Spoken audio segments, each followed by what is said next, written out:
بانی P T I کہتا ہے کہ ملک کی سالمیت کی بنیاد کے اوپر مجھے رہائی مل جائے، یہ ممکن نہیں ہوگا۔ یہ ان کو معلوم ہو گیا کہ کسی کے صدر بننے سے وہ باہر نہیں آئے۔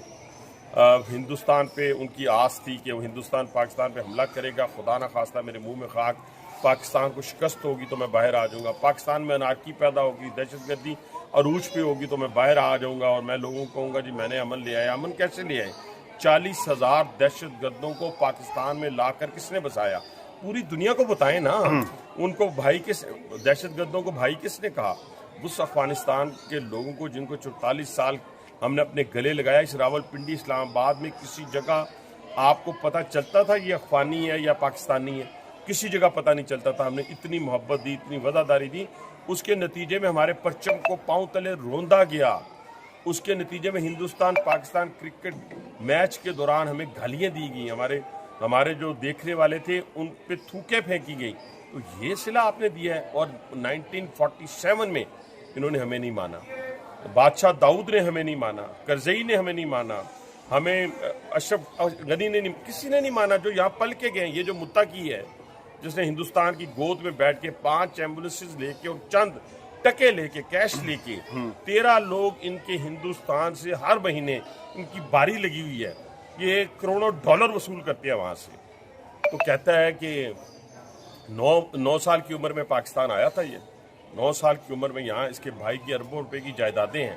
اب کسی افغانی کی نہ جائیداد رہے گی نہ یہاں رہے گا۔ ہاں آئیں، ویزا لے کے آئیں، ویزا لے کے ہم بھی جاتے ہیں، لوگ بھی ویزا لے کے۔ کسی کمزور آدمی کی دنیا کے اندر کوئی ویلیو نہیں ہوتی۔ مائٹ از رائٹ، یہ ثابت ہو گیا ہے۔ اور جو مارکہ حق کے بعد اللہ تعالیٰ نے پاکستان کو عزت دی ہے، بار بار سمجھانے کے باوجود افغانستان کو 800 سے زائد ہم نے پروٹیسٹ کیا فارن آفس میں بلا کے، 200 سے زائد ہم نے بارڈر کے اوپر ان کے ساتھ میٹنگز کی ہیں، پھر جا کے 40 سے زیادہ ڈیلیگیشن افغانستان میں گئے ہیں۔ لیکن یہ کب اس جگہ پہ آئے ہیں، ایگریمنٹ پہ آئے ہیں، جب مار پڑی ہے، جب قندھار میں جا کے مارا ہے، جب کابل میں جا کے مارا ہے۔ ہم ہر اس شخص کا پیچھا کریں گے جو میرے شہید کا قاتل ہوگا، جو میرے شہری کا قاتل ہوگا، ہم اس کو نہیں چھوڑیں گے۔ یہ اسٹیٹ نے فیصلہ کیا ہوا ہے، اور اس وقت وزیر اعظم پاکستان کی سربراہی میں جو خارجہ پالیسی دنیا دیکھ رہی ہے،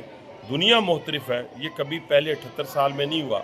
اور فیلڈ مارشل نے جس طریقے سے دلیری، بہادری اور جرت کا مظاہرہ کیا ہے، یہ بھی پاکستان کی 78 سالہ تاریخ میں پہلے کبھی نہیں ہوا۔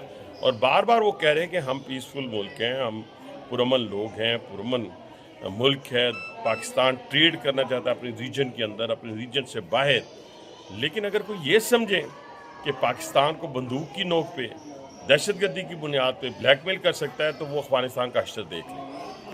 عباسی صاحب، اندرونی جو پاکستان کے اندر جو فتنہ ہندوستان کے میں بتا دوں تو آپ کو سوال مشکل ہو رہا ہے آپ کے لیے، جو بھی خارج کی اس وقت کر رہے ہیں فیسیلیٹیٹر ہیں، کے پی کے کی حکومت جو پہلے گئی ہے وہ بھی فیسیلیٹیٹر تھی، آج بھی فیسیلیٹیٹر ہیں۔ کوئی بھی شخص پاکستان کے اندر یا حکومت فیسیلیٹیٹر بن نہیں سکتی، سوال ہی پیدا نہیں ہوتا۔ لیکن انہوں نے کردار کیا ادا کیا میں بتا دیتا ہوں۔ بانی پی ٹی آئی کہتا ہے کہ ملک کی سالمیت کی بنیاد کے اوپر مجھے رہائی مل جائے، یہ ممکن نہیں ہوگا۔ یہ ان کو معلوم ہو گیا کہ کسی کے صدر بننے سے وہ باہر نہیں آئے۔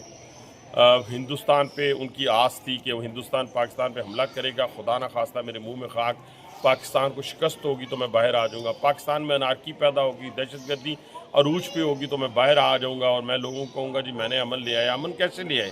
40,000 دہشت گردوں کو پاکستان میں لا کر کس نے بسایا؟ پوری دنیا کو بتائیں نا، ان کو بھائی کس، دہشت گردوں کو بھائی کس نے کہا؟ اس افغانستان کے لوگوں کو جن کو 44 سال ہم نے اپنے گلے لگایا، اس راول پنڈی اسلام آباد میں کسی جگہ آپ کو پتہ چلتا تھا یہ افغانی ہے یا پاکستانی ہے؟